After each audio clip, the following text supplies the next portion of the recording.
Okay, magandang araw sa ating lahat. I hope this video finds you well. Sana po ay nasa maayos po tayong kalagayan. Now, on your screen ay nakikita po ninyo ang ating Genyo. So, hindi na po pinakita dito yung pag-open ng Genyo. I'm sure marunong na po kayong mag-open ng inyong Genyo at siguradong meron na kayong Genyo accounts. Now, here at the left side, of course, this is our mga activities po natin and mga lessons. Now, for this video, of course, nire-record pa lang yung video kaya wala pa dito yung ating video kasi I am now in the process of recording. So, by the time that this video reaches you, tatlo na yan, no? Yung ating activity sheet, no, for our Q1A5. And then our lesson number 3. Ito po, no? Okay, so for now, tayo po muna ay dito sa, tignan muna natin yung ating activity sheet na draw a house. Okay. So, ito pong activity na to ay we consider this our assessment examination. No, this is an exam. Okay, so dapat galingan po natin, ano? So Q1A5 robotic art, draw a house. Now our mission, no? Our mission is for us to draw a house with a door and a window. No, isang bahay na merong pintuan at merong bintana using squares, rectangle and triangle. So sa program natin, we have to use in our program, we have to use loops to implement the repeating behaviors. No? So may mga paulit-ulit na commands dito. It should be enclosed in a loop. Okay? So ang ating output ay array po. Nandito sa baba. Ayan. Okay? So meron tayong bahay, house na merong door at saka window. Gamit ang square, dalawang square, isang rectangle at isang triangle. So that would be our mission. Yan. Okay? Pero bago po tayo pumunta sa ating program, bago natin gawin, sabi dito sa number 1, on your device browser, go to br.bex.com. But before that, doing this activity, review lesson number 3. No, ito nga po, yung lesson number 3, coordinate system and repeating behaviors. No, PowerPoint natin 'yan. So babalikan natin tong ating activity sheet. Tingnan po muna natin yung lesson number 3. Ayan, no? Okay. So before we discuss lesson number 3, tignan muna natin yung Bex code natin, no? O, ito na yung program natin. So, ang playground natin ay art canvas, no? Pag in-open natin, ayoko nang i-open dito kasi baka mag-loading pa ulit, no? So, select a playground using our art canvas, no? Yun po ang kukuhanin, no? Okay, so i-run ko lang po, expand natin, palakihin natin para makita natin. So, ito po yung complete program. Yan. So, pumuwesto siya. And then, yan yung repeating behavior niya. Paulit-ulit gumawa ng line, no? And then, gumawa ng triangle. And then, pumuwesto. Gumawa ng pinto. And then, pumuwesto ulit. Gumawa ng bintana. Okay. So, you may use any color. Bahala kayo magpwesto kung saan ipopwesto ang pinto at ang window. Any color will do. Okay? So that is our mission. So mamaya ipapaliwanag natin po isa-isa itong program natin. Ha? Papaliwanag natin yan. So but before that, sabi rito ay punta daw muna tayo sa ating lesson number 3. No? Ito po yun. Let's discuss. Okay, so sana ay tayo po ay present nung tayo po ay nag-lecture. Pero kung wala kayo nun, so reviewin natin, no? So coordinate system. Ang ating coordinate system sa ating playground, no, meron tayong horizontal line. Ang tawag po natin dito ay x-axis, no? Sabi rito, a coordinate system is a mathematical grid of values. The Cartesian coordinate system or the XY plane is used in the Bex code BR. So meron tayong x-axis, yung pahalang, yung kulay red, at y-axis, itong kulay blue. Ayan, no? So magkabila sa left o sa right, yung ating positive x, no? From 0 to 1,000, at ang negative x natin is from 0 to negative 1,000. This is familiar sa inyo, no? This is familiar to you sa mathematics. We call this our number line. Kaya lang meron pa tayong isang number line, yung sa y-axis, no? Patay yung number line naman. So, ang tawag natin dito ay two-dimensional system or Cartesian coordinate system kasi we have our x-axis at meron tayong y-axis. Okay? So, sabi rito, yung x-coordinate ay yung from left to right position, no? This determines the horizontal position of the specific point kung nasaan ang robot dito sa x-axis from left to right at nasaan ang robot sa y-axis or y-coordinate. So, ito yung pangalawa, no? Pangalawang number, no, doon sa ating coordinate system.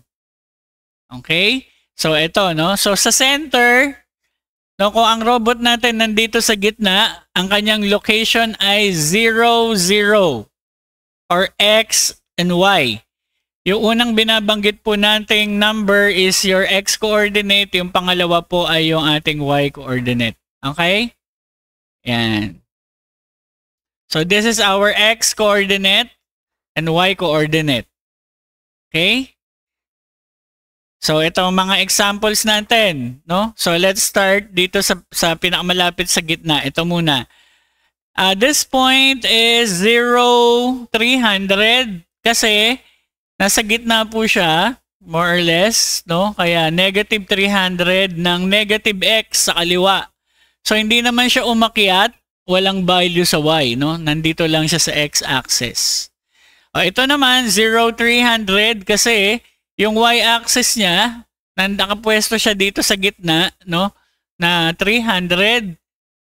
And then, hindi siya nag-move sa left or right, no? Siya po ay nasa gitna lang din ng x-axis.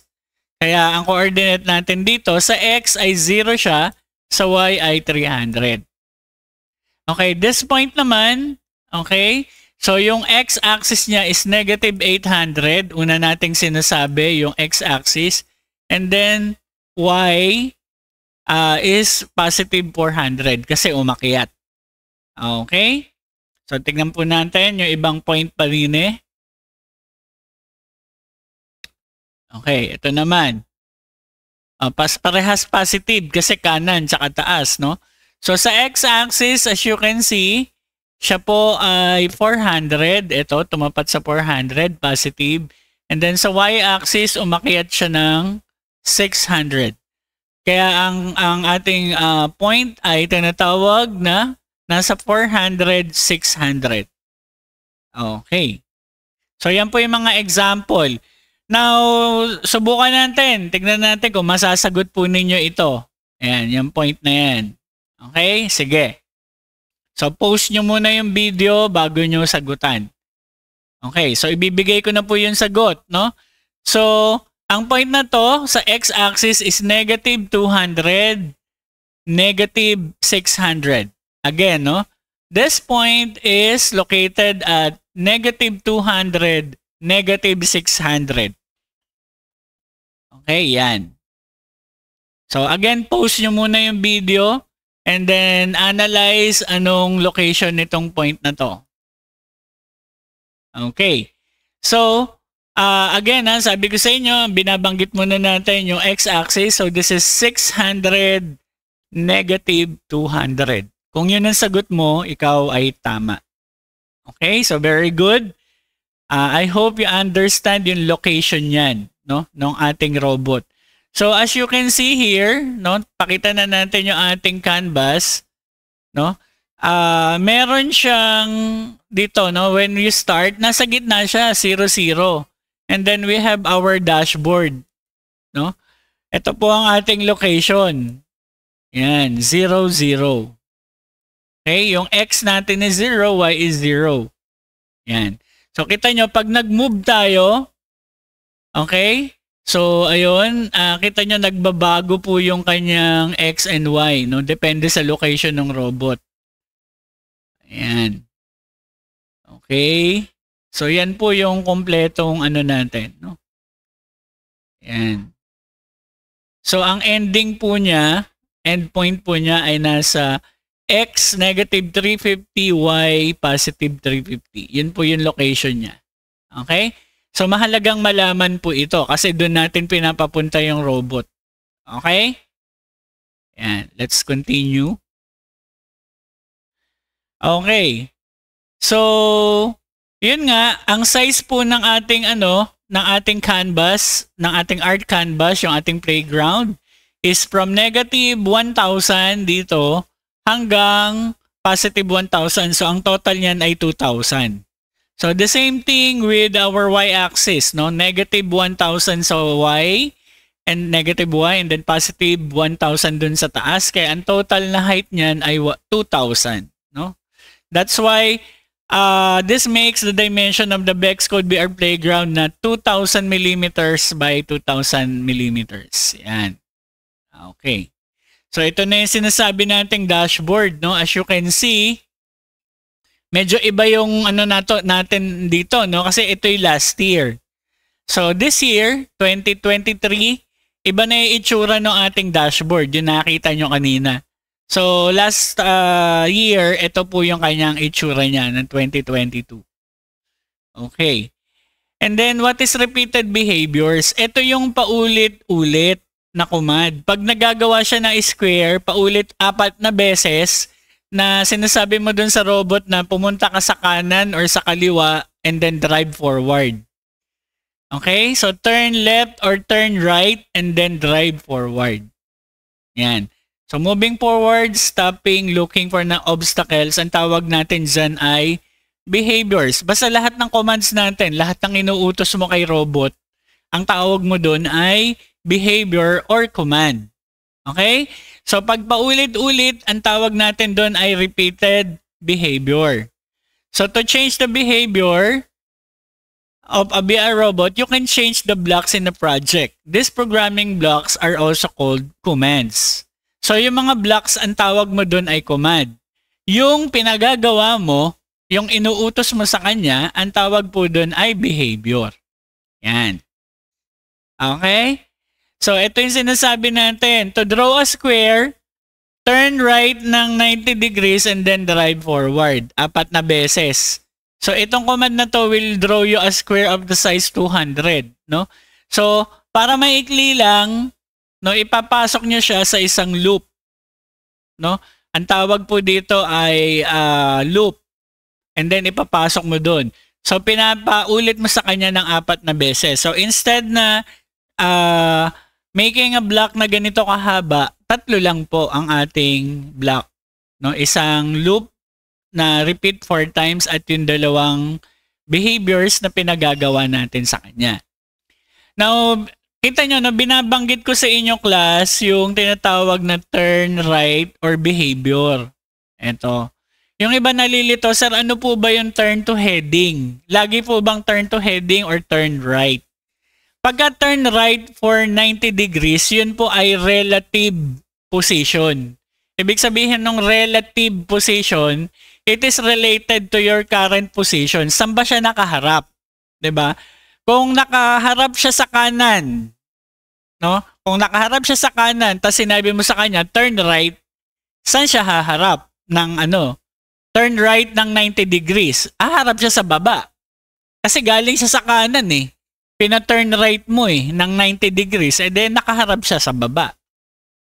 Ngayon, kung kasalukuyan, no, yung current position niya, nakaharap siya sa kaliwa, at sinabi mo sa kanyang turn right ng 90 degrees, ay mapupunta siya sa nakaharap dun sa taas. Okay? So, depende kung saan siya galing. Kaya ang tawag natin doon ay relative position o ito turn left. Kung kasalukuyan yung ating robot ay nakaharap sa baba, okay? Nakaharap sa 270 degrees at sinabi mo sa kanya na turn left ng 90, di mapapaharap yung robot sa kaliwa. Okay, kasi nakaharap siya sa baba eh. 'Di ba? That's 270 degrees and then sinabi mo sa kanyang turn right, turn left ng 90. So, ang ending point niya, nakaharap siya ngayon sa left side, no? Okay. So, pakitandaan lang po itong turn to heading naman. Ang turn to heading ay absolute. So, no matter kahit saan nakaharap yung robot, kung nakaharap sa babayan or sa kaliwa, pag sinabi mo sa kanyang turn to heading 0, haharap siya sa taas. Pag 0, laging nasa taas yun. Ang 0 degrees. Pagka turn to heading. Okay, heading 0, laging sa taas. Heading 90, laging nasa kanan. Heading 270 ay laging nasa kaliwa. At heading 180 ay laging nasa baba. Okay, dapat po malinaw sa atin yan. Pag heading absolute, ang 0 laging nasa taas. Whereas yung turn left, turn right, depende saan ba galing. Di ba saan ka ba nakaharap? Kung nakaharap ka sa kanan, sinabi mo sa kanyang turn right ng 90, o di haharap sa baba yun. Okay? So, mahalaga kung saan ka galing. Yan lang po. Okay, so mukhang yan na po ang kailangan nating malaman. No? So, punta na po tayo dito sa Draw a House sa ating activity sheet. And let us start drawing our house. Yan. Okay, lakihan po natin. Again, our mission ay mag-drawing ng house any color. So, pili kayo kahit anong kulay. Kasi wala naman siya sinabing anong kulay dito. Basta sabi rito, draw a house with a door and a window using squares, rectangle, and triangle. So, yung door natin, rectangle, yung window natin ay square. Yan. So, yun na. Natapos na natin yung number 1. Sabi rito, create a new blocks project by file new blocks project. So, syempre kayo, so gawa tayo muna dito ng siyempre, ina-assume ko marunong na kayong gumawa ng marunong na kayong gumawa ng blocks file, no? So, new blocks project. So, ma-erase niya yon. So, ito na nga po, ilo-load natin yung art canvas. Yan. Okay, so ito dapat ang itsura pag nag-start kayo. Okay? So, pero syempre, para mabilis tayo, hindi tayo dyan mag-i-start. Dito na, no? So, puputol-putulin ko na lang itong ating ayan. Ganyan-ganyan na lang. So, marunong naman kayong di ba? Marunong na kayong mag-drag-drag ng yung comment nandito sa baba. Para mabilis po tayo at hindi humaba ang video. Okay, as you can see here, no, nakalagay naman sa instruction yan na ating place a program identification in your code. Here is the example, no? Ayan, yan nakikita nyo. Dito sa number 3 nga pala, at the top center menu, rename the Bex Code project. Dito yung iba, maraming, ewan ko kung nakakalimutan ba. So, ito po yun.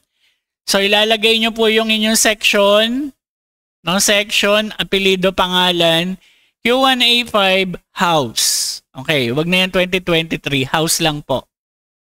Okay, yan. Okay? So, program ID, tapos yung program file name. And then, don't forget to save. No? So, file, and then, save to your device. Okay, sa akin, tinatanong pa ako, no, bago niya i-save kung saan niya ilalagay. Yung sa inyo, kung saan na nagda-download. Basta dapat nagsasave kayo palagi. Okay, so nagawa na po natin itong number 3. No, na-rename na natin. Ayan, 7 Dominic Francis Lorenzo. And then number 4, yun nga po, itong program ID. And then number 5, sabi rito, watch the video for this activity. IT07 Q1A5 Robotic Art Draw a House. So ito na nga po yun. So wala pang link kasi kasalukuyan pang nire-record to. So after this video, magkakaroon na po siya ng link. Okay? So yan. Dito na tayo sa program natin, no? Okay? Yan. So sa una, ang first po ay isa-set natin yung drive velocity, okay, to 100% and turn velocity to 100% para mabilis po siya, no? And then we will place the robot dun sa starting point, no? Okay, tignan natin anong ginawa natin dito. Pina-drive forward natin siya galing dito sa gitna. Okay? Okay, drive forward ng 250 and then kumaliwa ng kumaliwa po siya ng ang tawag dito ng turn left ng 90 degrees and then drive forward ng 500. Yan. Okay. So mamaya malalaman natin yung heading So pwede rin namang sabihin mo sa kanya rito instead na kasi pinapupunta mo sa kaliwa at alam mo na ang kaliwa ay 270 degrees. So pwedeng turn to heading yan. No, the same effect. Turn to heading ng 270. Kasi absolute yun. Ito naman relative. Kasi nakaharap sa taas eh. So turn right at turn left ng 90, edi haharap sa kaliwa. 'Di ba? Okay. And then, prepare the robot to draw. Okay, by setting the pen color to black or any color and moving the pen down. Okay. Set print color. So medyo mali. Nagkamali tayo din eh. Dapat po ay set pen color yan, hindi set print color. Ayan. Set pen color to black and then move the pen down. Okay? So, ayun po. Again, set pen color to black and then move the pen down. So, pwede yan palitan. Halimbawa, gusto mo green. Okay.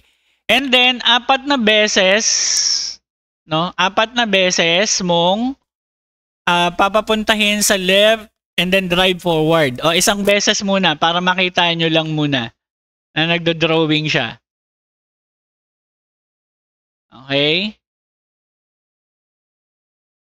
Yan. Okay, green. Diba? Green. Kasi pinili ko yung green. So, isang beses. So, dapat po, 4 na beses yan. 4 na beses mong i-execute to. So, ibabalik ko na po sa black. And then, ipapasok ko na po itong repeat. Saan kinuha yung repeat? Dito po. Control. Ito, repeat 10 times yan. No? Pero dapat, repeat lang ng 4 times. Ito po. Yan. Okay? Yan po. Repeat 4 times. So, pag 4 na beses yan, kulay black yan pinapwesto, and then 4 na beses na nag-draw ng line will give us a square. No? And then, yung triangle natin, okay, na-compute ko na po yan. Kaya susundan nyo na lang po ito. Yan, no? Yung turn to heading, okay, dalawa yung possible no? Kasi nga nakaharap siya sa kaliwa. So, pag sinabi mong turn to heading 45 degrees, turn to heading 45 degrees, ang heading 45 ay 'di ba? Yung heading 45 natin ay okay, tignan natin yung PowerPoint natin. Ang heading 45 ay sa pagitan ng 0 and 90. Dito. Gusto mo siyang paharapin dito eh. Dito. Yan. Andito yung triangle mo sa pagitan ng 0 and 90. Eh pwedeng absolute yun. Okay, absolute na 45. Ngayon, kung gusto mong relative, no, turn to ano, okay, so dalawa yung possible commands mo dyan. No, una, kaya nga dalawa yung ano natin dito, turn to heading 45. Yan yung isang possible command. Yan. Pagka-drawing na square, so absolute yan. No? Location angle 45 degrees. Kasi nakaharap sa kaliwa eh. Pagka turn to left, turn to right, no? Ito gagamitin mo. So i-disable natin to. Ito yung enable natin. You will get the same result. So sir, bakit 135? Kasi nakaharap siya sa kaliwa plus 90 plus 45. No, galing sa kaliwa eh. So pa-move mo siya ng 90 plus 45. So yung mga nagtatanong kasi, sir, ano po ba gagamitin? Turn to heading or turn left? Yan, yan. O de, kita nyo, location angle parehas lang. Dapat alam mo lang kung ano yung ginagawa niya. Okay? So, let us use ang gagamitin natin dito. O, turn right na lang. Yan, ito. Ito na lang. Alisin na natin to. Turn right. Okay, and then drive forward ng 7071. Okay, may mga computation yan. Kung ayaw nyo na malaman yung computation yan, kopyahin nyo na lang. Para may triangle po tayo.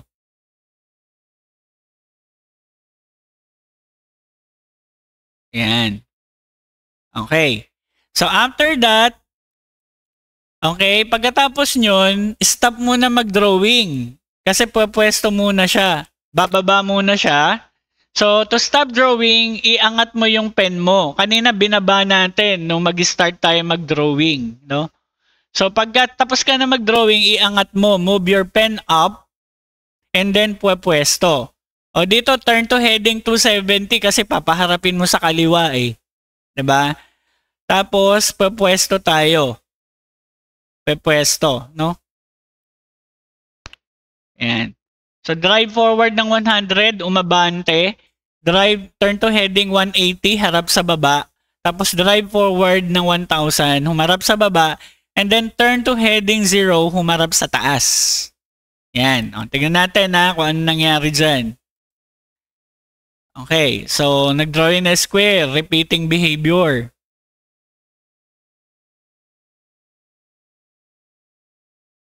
Okay.